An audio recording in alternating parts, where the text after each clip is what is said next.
Hello, everyone. Thank you for joining us today in this very exciting webinar with T4i and Intact Solutions. Let's wait a couple of minutes more until everybody can join, and then we'll get started. Thank you.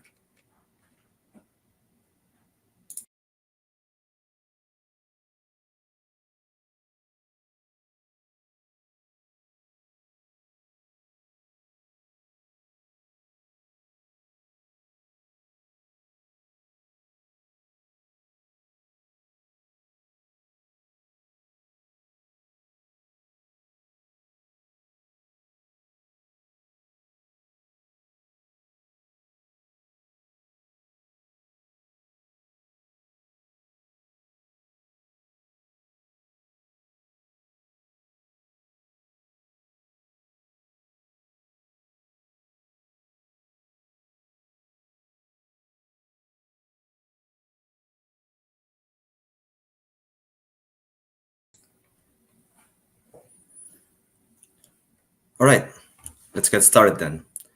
Welcome to this webinar. I am Alejandro Carcel Lopez, Director of Engineering at CDS. And today I'm hosting this webinar with our customer and partner T4i and our partner Intact Solutions on accelerating advanced engineering for aerospace. And we're going to see how T4i leverage cognitive design and Intact Solutions to achieve great performance for a space application that you will learn about today.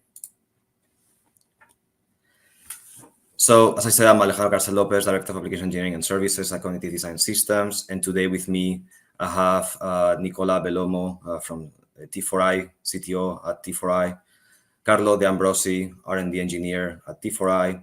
They will be telling you about T4i, their activities, and how they found an application where they needed to optimize a component in space system that has a lot of constraints and trade-offs needed. So they will be telling you more about it and how they leverage cognitive design systems, software cognitive design to achieve that. And then we have Rick Barua, Head of Business Development at Intact Solutions. Intact Solutions is our provider for simulation and also advanced topology optimization solutions. And he'll be explaining today in more detail how Intact Solutions is helping cognitive design systems be able to leverage a lot of our manufacturing-driven design capabilities and advanced optimization capabilities. All right, so we'll start by showing you a little bit more about CDS first. So CDS, Cognitive Design Systems, we started the company back in 2021, 3 co-founders who started the company in Japan and then transferred to France. Today we are 20 team members. We have 2 million of fundraised raised in 2023. Today we're working with more than 60 customers around the world across all the continents. And as you can see, we work with top-notch companies like T4i, Safran, Liebherr, Sodan, Ariane Group, Potes, Aeronautics, Sogeclair, and many more. So you can see that aerospace is one of our key sectors. And the reason why is because our software really helps address some of the challenges that we see in aerospace. Of course, there's environmental pressures. Sustainability in the design is something that comes up very often in aerospace. Also, the AI revolution is making it different to design parts. It's making it more competitive. We need to stay at the top of our game to come up with better designs faster to stay competitive in this very challenging market. So yeah, increasing global competition definitely is a big reason why we exist, because we help companies stay competitive and stay at the top of their game on technology. And basically where we fall in aerospace engineering is in the product development process. So we start from, traditionally, the mechanical part design process starts from product specification. And then there's a design engineer who is going to do something in CAD, right? A first raw concept that will take some time. Then a simulation engineer, or sometimes the same person, but basically we need a specific simulation software is going to do some simulations on that part to verify the feasibility. Oftentimes, we find problems in the design already at this step, so we go back and we're going to modify the design and again back to simulation. So there's this iterative loop. And in many workflows, there's optimization software as well that also depends on the initial design and is also going to require some iterations, and also it has its own complexity. So oftentimes it requires specific software or specific knowledge from the engineer. And then after the simulation optimization, you still have to make sure the part is manufacturable, the feasibility. So for that, oftentimes, again, we need a specific computer manufacturing software. And this, again, if there's a problem at this stage, we need to go back all the way to design. And then again, go every time that we start from the design, we need to go again through simulation optimization. So as you can see, before product launch, we have a lot of back and forth information transfers in the process. And also each one of these steps is in a technological silo where information is shared only at the interface, but it's hard to keep at each step the same knowledge. So all of this is bringing together some lack of agility, and this is what is making engineer organizations take long lead times to develop new products, and to stay competitive is a bit more challenging. And that's why we have created Cognitive Design. We want a platform where manufacturing, lightweighting, and versatile workflows are possible that combine design insights, that combine simulation insights, optimization, and manufacturability, feasibility insights. So in our platform, engineers are going to be able to create and optimize parts in a very agile manner and quickly go through iterations and develop complex products in a very efficient way. And then on top of that, the workflows that we create in Cognitive Design, they are shareable. They are shareable with other colleagues. They are shareable across the organization. We can reuse the work that has been done by one engineer, by other engineers, to be more efficient and to share also knowledge and design intent.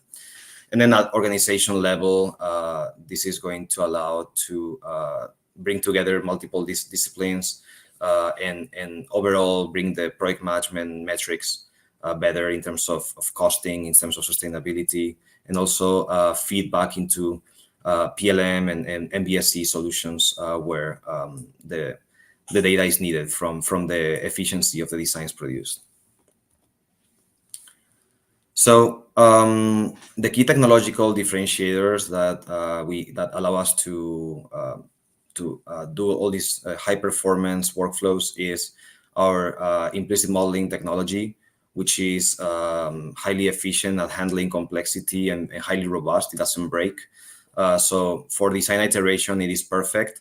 It is great for both complexity and also for simulation-driven design and manufacturing-driven design. So with implicit modeling, we leverage our knowledge in both simulation and manufacturing to quickly modify parts in a very efficient, unbreakable way.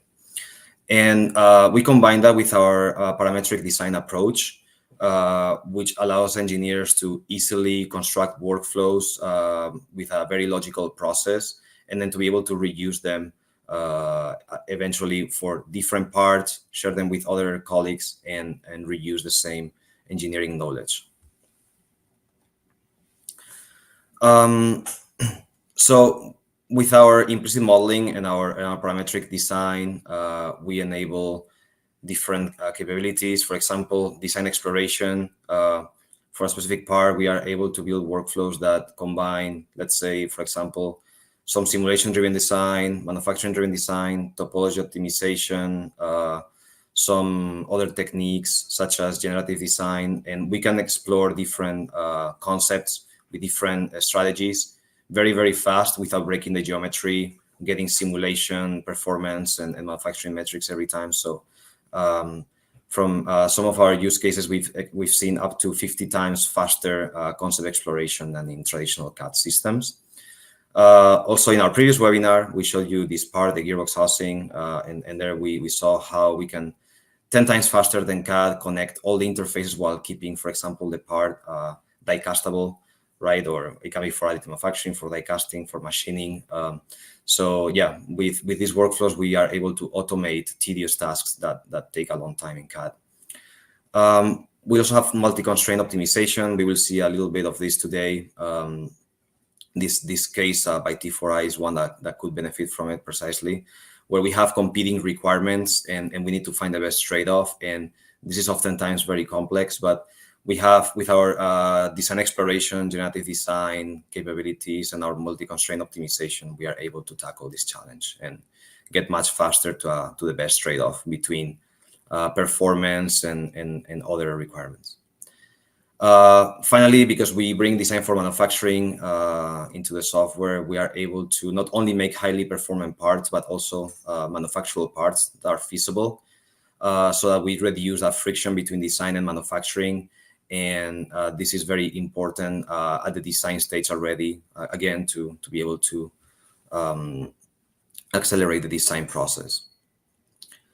All of this, as explained, when we develop workflows, they can be part of an engineering database that can be reshared with engineers across the organization, so that knowledge is captured and reused efficiently for similar applications or for different parts that are undergoing the same type of process.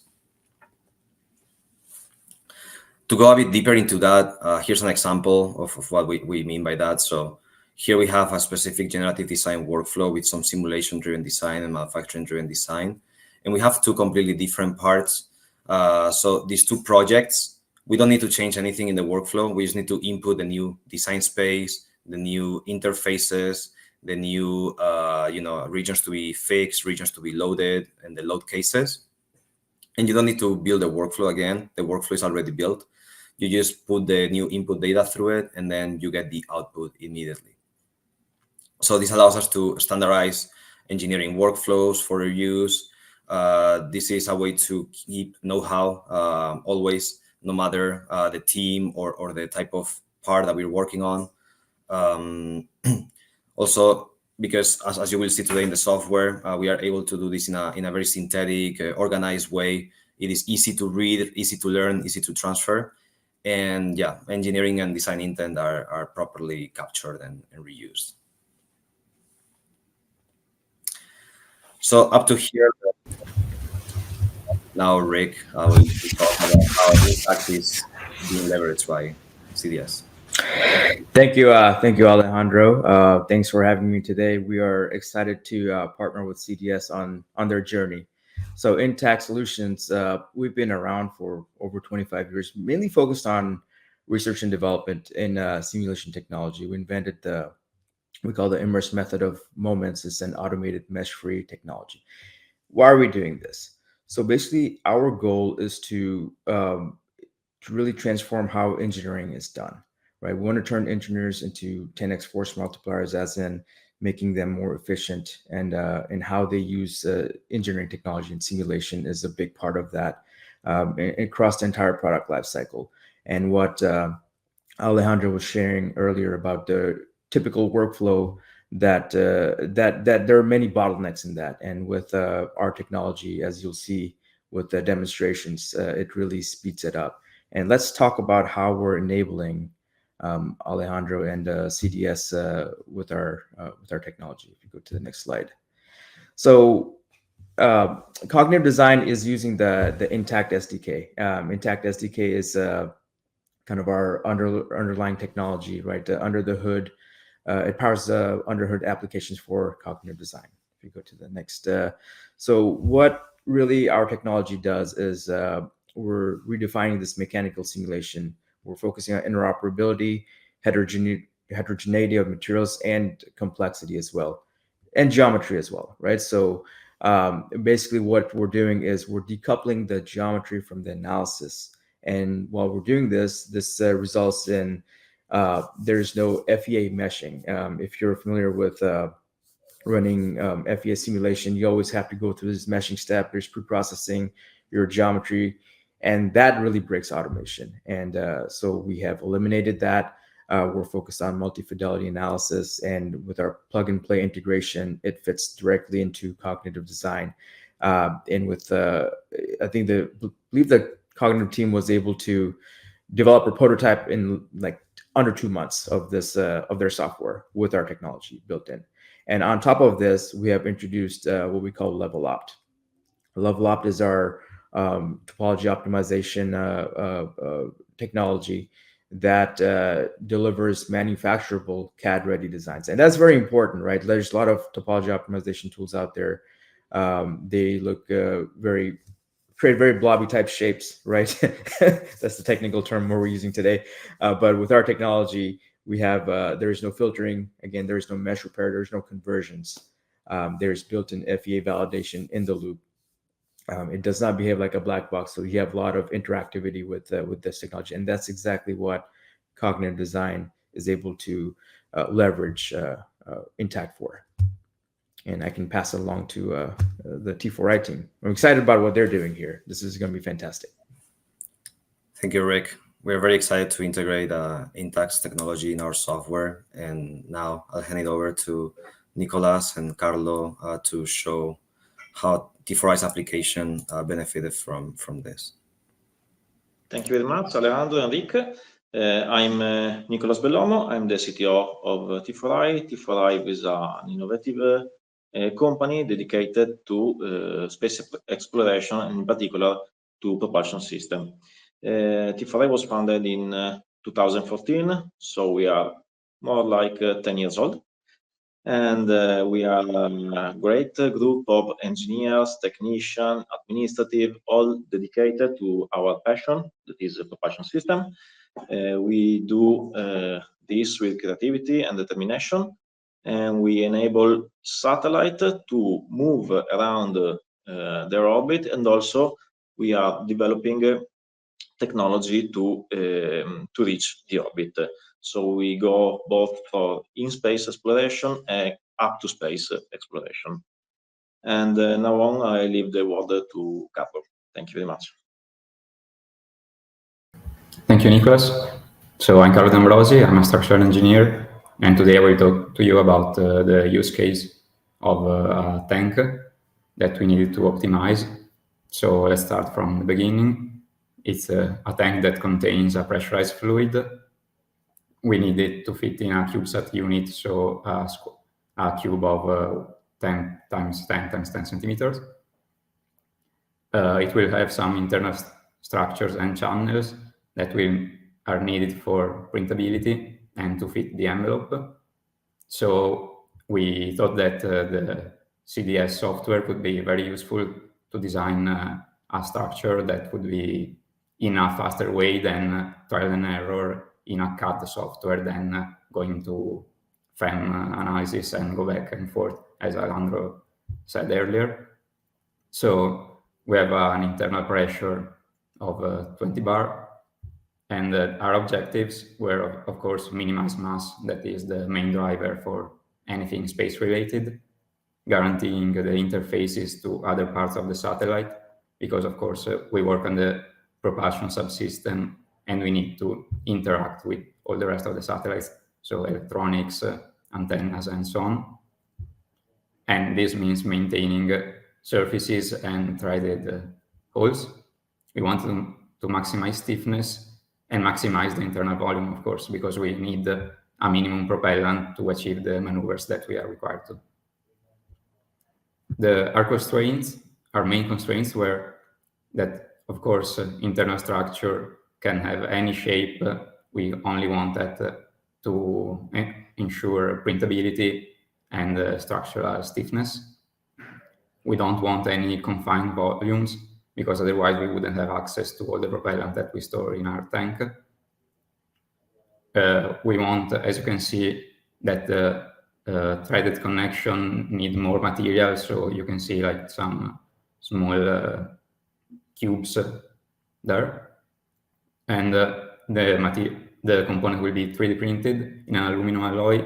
That means that the properties that we can take advantage of are a yield strength of 480 megapascal and an ultimate tensile strength of 510 megapascals, around that.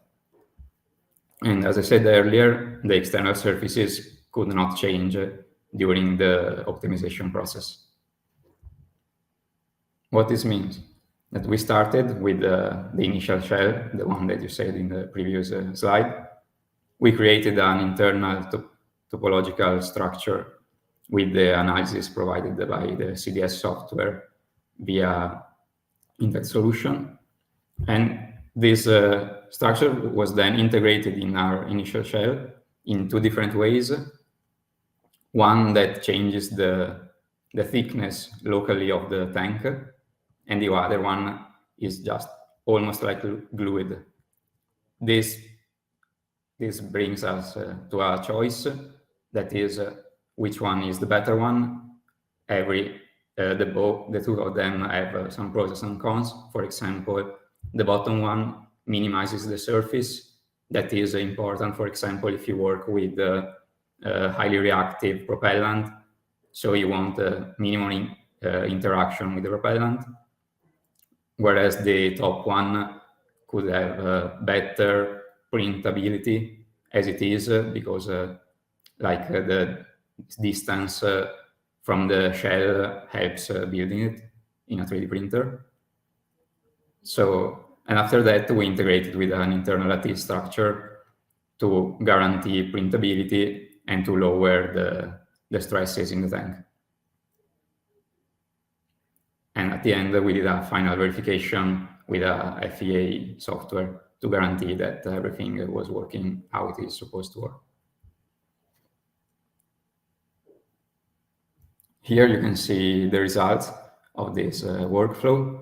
The initial shell has a mass of 0.5 kilograms, but very high von Mises stresses that are 800 megapascals that are not suitable for the material we are using, and internal volume of 0.61 liters.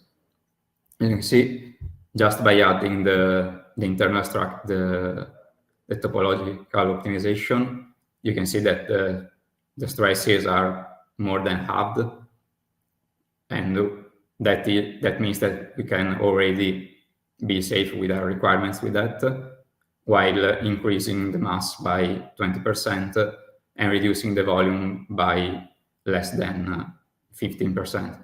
That is a great result, because this structure is needed, and this does not affect our requirements that much. Of course, putting an internal structure like this decreases a lot the stresses, like 10 times, 20 times if you consider the initial shell. And of course, the volume decreases because we have a lot of material right now, but not that significantly. It's still 18%, and the mass increases by 26%. So you can see that the stresses can be reduced by a great factor, that is 20 times. So the software potential of using maybe even less performative materials, cheaper, that could guarantee access to space to many more companies, and that means many more opportunities for other people.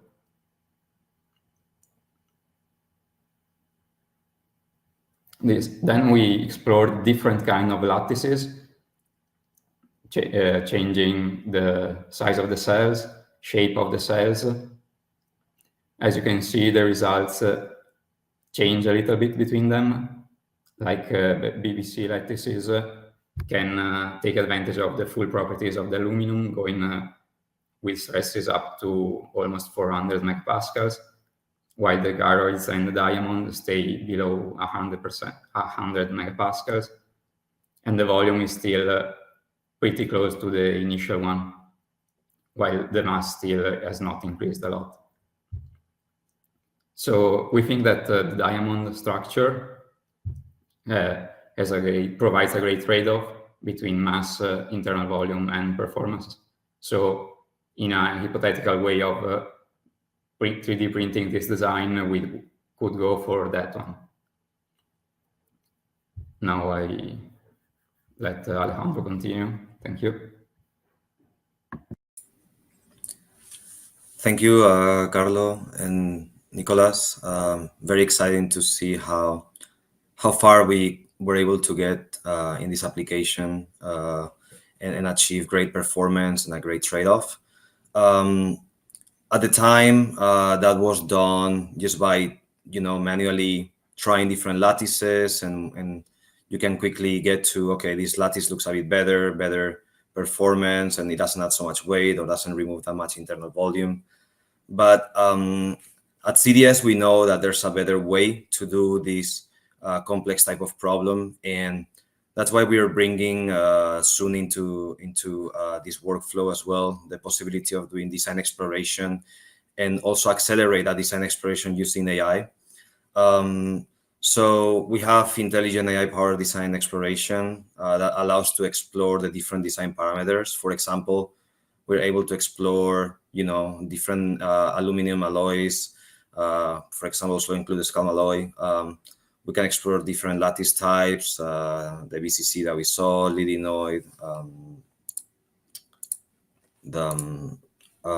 sorry, I didn't have the image moving. So yeah, we can explore different lattice types and different cell sizes, thicknesses. So it's a very, very big design space. And of course, you could just go ahead and explore the thousands and thousands of combinations. But we have a better approach than that. Actually, we are able to define a multi-objective problem. In this multi-objective problem, we're trying to find a good trade-off where we minimize weight and maximize internal volume, which are the top priorities for T4i. But of course, we still need to keep a check on displacement and stresses. So that's why we are minimizing displacement and minimizing von Mises stress as part of our function. But we give higher priority to minimizing weight and internal volume, so we can assign weights to different objectives. In this case, this is where we focused on because it's a very high added value application. But of course, we can also take into account other factors like manufacturability, score of the part. We know we have manufacturing analysis and manufacturing-driven design, so we could incorporate those as well in our optimization process. The cost of the part, environmental footprint, and many others. So it's a very open-ended approach, and we are able to take into account different competing objectives and vary the parameters in order to find the best geometries. And the way we accelerate this design exploration is with our multi-objective optimization, and we have our proprietary AI algorithms that are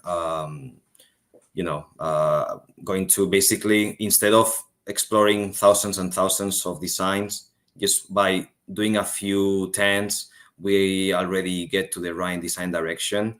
And this allows us to very quickly get to the best optimal area where there's the best designs, instead of wasting computational resources and time into designs that are not worth it. So with this approach and with our reporting, we can quickly navigate different solutions, different compromises, for example, weight versus von Mises stress, or internal volume versus mass. And actually, by doing this, in about half a day, we were able to identify the best solutions. And actually, we realized that the best combination that had the best trade-off for T4i's application was not the diamond that we had manually found previously, but it's actually the Fischer-Koch structure at 43 millimeter cell size and 0.6 millimeter thickness. This structure is able to highly maximize internal volume and highly minimize the mass while still keeping displacement and von Mises stress on check. You can see in the comparative that from the previous part, we went down a little bit more in mass, and we increased the internal volume, but our displacement and von Mises stress didn't suffer that much from it. So yeah, this is the next step to this workflow, to really be able to do it in an automated way, set up the optimization problem, the competing constraints, and let the algorithm help us find the best solution. So that's what our approach to computational design is, and very excited that we were able to help T4i improve this design and keep it lightweight while meeting the requirements. All right, so that was for the presentation. Now I would like to give you a quick demonstration of the software live for you before we open to questions. So first I will start with a basic demo, just so you see what the interface is like and how we work with the software. And then I will show you a little bit T4i's workflow where we have applied these methods. All right, I'll share my screen.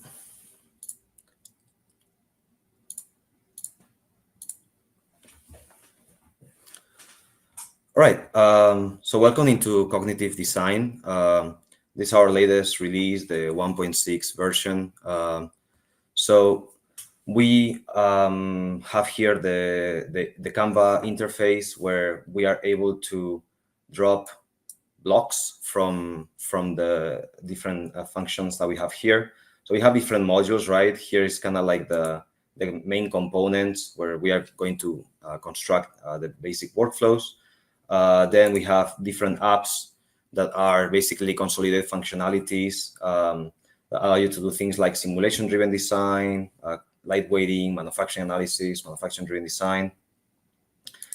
Then we have intact solutions simulation here, where we can set up, boundary conditions, materials, components, connect them together and establish a simulation or a topology optimization. So we have our generative design module, which includes different possibilities, like we saw before in the presentation for the gearbox, the topological enclosure. We also have topology weaving, which is our proprietary topology connection between interfaces. And then we have intact topology optimization that we will see soon. So yeah, these are the main categories that we have in the software. Then we also have a section for what we call macro blocks. So macro blocks, you will see, we used it actually for the T4i workflow, where we can consolidate more complex workflows so that they can be reused easily, and so that the whole organization is a lot easier to read. All right, so we're going to go ahead and import a geometry here.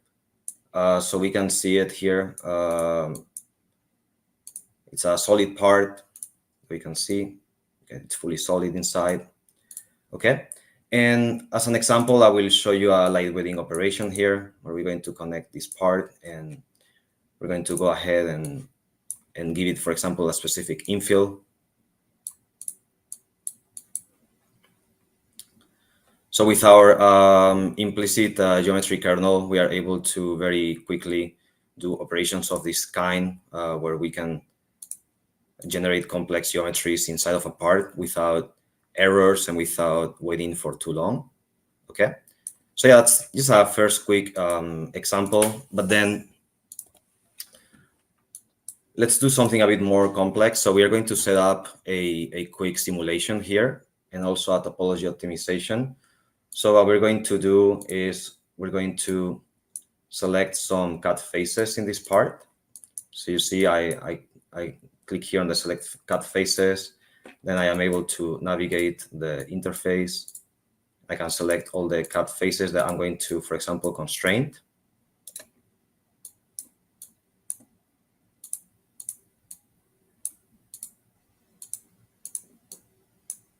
Okay, we validated selection. And then now I'm going to select cut faces for the loads. So I'm going to go ahead and select these faces here. Okay, that's it. So now we're going to set up our simulation workflow. And of course, I can rename things here. Like I could call this, for example, restrained faces. I can call these load faces. Okay, we're not going to rename everything here today, but just so you get an idea of how you can organize your workflow a little bit. So we're going to go ahead and define a restraint, and we're going to go ahead and define a surface load. So the surface load, we're just going to put a vector 001. We're going to put 10,000 newtons. And with these two, with this restraint and surface load, we're going to create a load case where we're going to marry that surface load to that restraint. All right. And then I'm going to set up a specific scenario out of this. I could add more load cases if I wanted to. I could add different scenarios based on linear static analysis or model analysis. And then, yeah, we are going to go ahead and use a specific material and create a component out of it, which is going to basically be joining the mesh to that material. All right, and then we're going to put it together in a solution. So we join our scenario to the component that we created, which is that geometry with a structural steel. And that's it. We set up our simulation. Of course, there's more details, like there's resolution. You can select a cell size. There's linear or quadratic order, iterative or direct solver. But basically, we have set up our simulation, and then we can go ahead and launch it.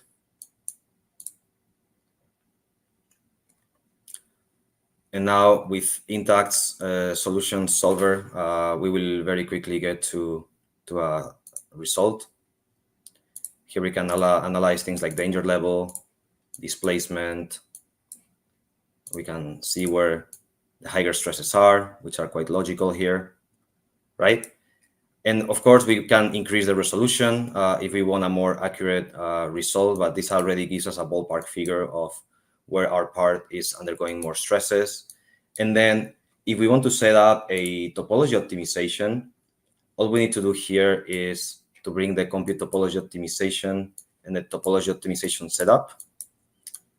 So we just connect the same solution because it's the same load case, right? So we connect the solution here.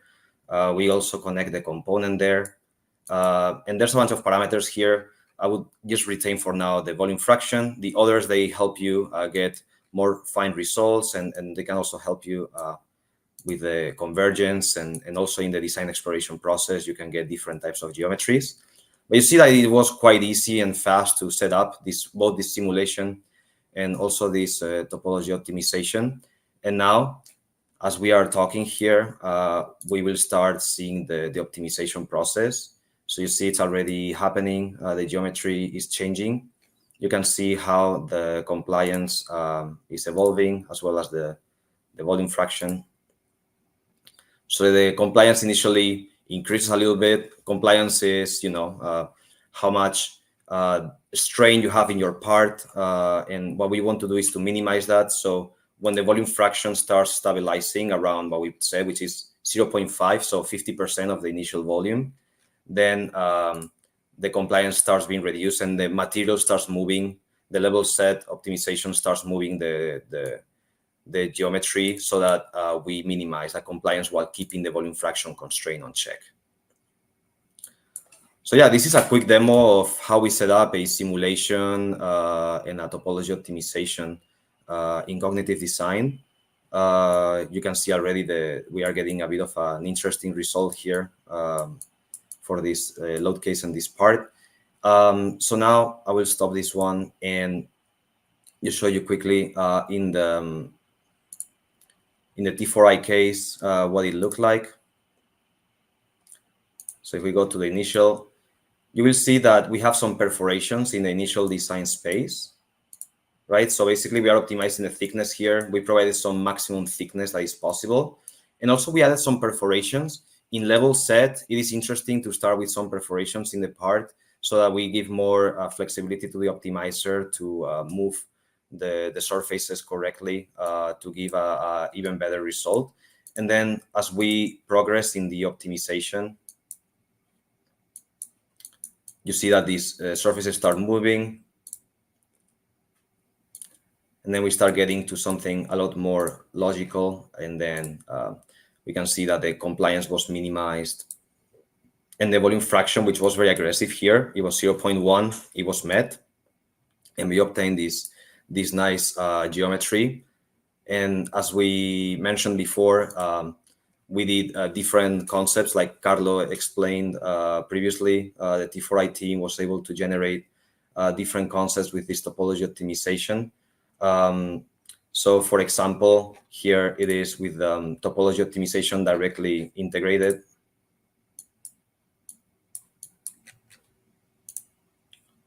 We can see the simulation here.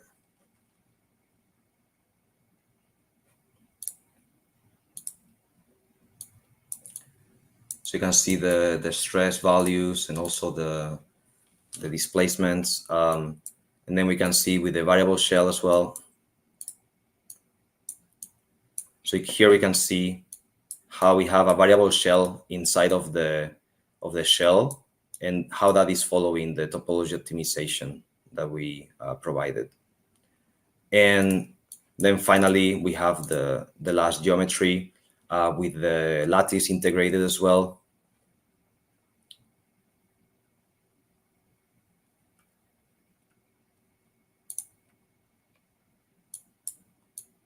So this one is combining both the variable shell that is based on the topology optimization that I showed you previously, and also the integrated lattice inside of it. You can see all the connections are clean. And then here we have all the simulations. That's how we obtain all of our results that we showed previously. And then you see that here we have a small block. Of course, there's more operations inside, so we keep it very organized, very clean, so it's easy to explore. You see what the inputs are. So we need the solid part, what is the material, what are the phases that we restrain, and also the variable shell that we generated previously. And then if we go inside the macro block, we see all the different components. So here you can see what is the lattice structure that we used in this specific moment. There's a few Boolean operations between the different components, the solid part and the variable shell.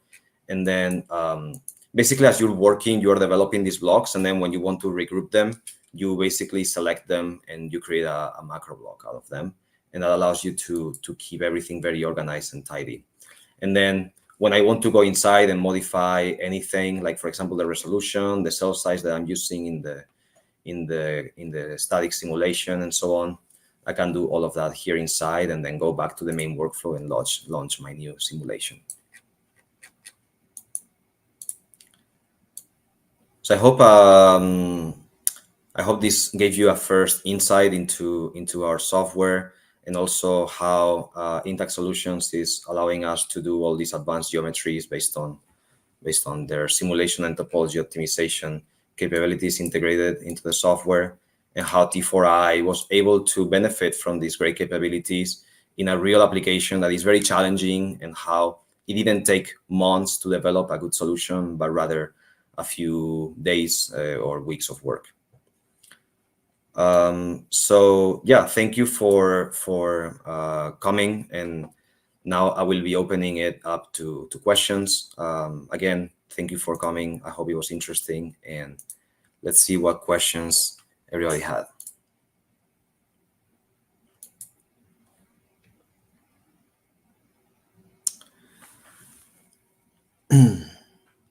Okay, I see that Leo answered some of the questions already. Okay, so Matthias, do you have a question? What exactly does AI take part in the design exploration workflow? So yeah, we basically have some genetic algorithms that allow us to more quickly converge towards the right solution group, rather than just doing a blind design of experiment. So we are able to filter through the parameters quickly while the optimization is happening, and then get much faster to the group of the family of solutions. You know, the right lattice type, the right size, the right thickness, and so on, that are finding this best combination of minimizing displacement, weight, stress, while maximizing the internal volume available for the fuel. Hassan was asking for a demo. I hope the demo was to your liking, Hassan. And then we have some more questions. So how do we modify the geometry? We have a concentrated stress due to meshing. So the meshing can be refined with the cell size. And then if you have a concentrated stress in a specific area, you can use simulation-driven design in order to reduce the stress in that area. So we can quickly take the Intact Solutions simulation, plug it into our simulation-driven design. And for example, we can do a variable thickness in the part, variable lattice thickness, variable ribbing, variable shell as well. Okay, we have another question by Jay. So Jay is asking if the lattice density is constant or if it varies within the tank. So in this application, we left it constant. The reason is that the lattice adds so much stiffness, right? It's a pressure load case, so it's pulling the tank apart basically. But the lattices, especially the TPMS, as we saw, they're like these fibers inside of the tank that are adding a lot of stiffness in all axial directions. And this is basically reducing the displacement and stress so much that in this case, there's not really a need to vary the thickness of the lattice. But if we were in a more critical case where a certain area of the lattice is undergoing very high stresses, then we would definitely be able to increase the thickness. I don't know if Carlo, maybe you want to add something to this or to the strategy of the lattices that you had in mind from the beginning. Yeah, for this particular application, like it's not needed to have different densities or particular reinforcements in limited areas. But if you have some different components, like can be some bars, stiffness for other application connections to maybe two-threaded different areas, then it can make sense to have different infills in different portions of your component. Thanks, Carlo. All right, so there's a few more questions. Andreas, can you show, let me show you the question. Can you show how you define the responses, like the internal volume of the tank? So for the optimization, this is the design of experiment and AI optimization. Today is something that we do on demand. So we define this in our algorithm. It's still not something I can show you in the software, but it's something that we can already do, and that eventually we will also make it available into the software. But yeah, basically we create a function, an objective function that takes into account the different parameters that we want to optimize for. As I explained previously, we can give them weights. I can say, this specific objective is 50% of importance, 80% of importance, 30% of importance, and we can tailor the exploration to benefit one objective over the others.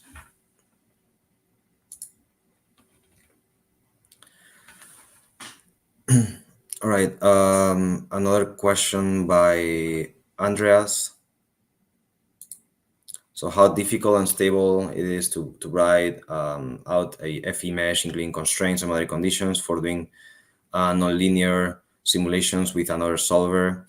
Yeah, we have examples where we have exported to other tools like ANSYS, like Abacus. So yeah, we definitely have workflows that allow you to simulate the part from cognitive design in other tools. I think Intact Solution is already great at accelerating design exploration, and it can give you very precise results when using appropriate cell size. But yeah, definitely this link to external tools is important, and for very complex simulation, nonlinear simulations, and this is something we do in our projects all the time.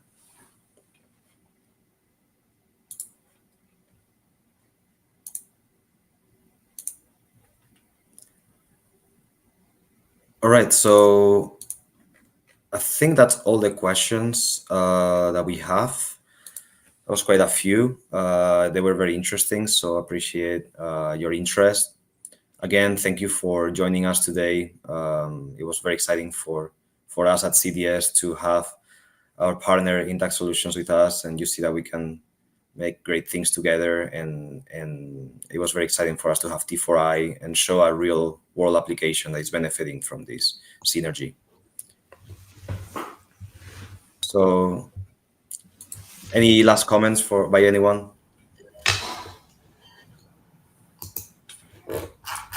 Then we can close it up here. Thank you again. Have a great day. See you next time. Thank you. Thank you, guys. Thank you, everybody. Bye-bye. Bye.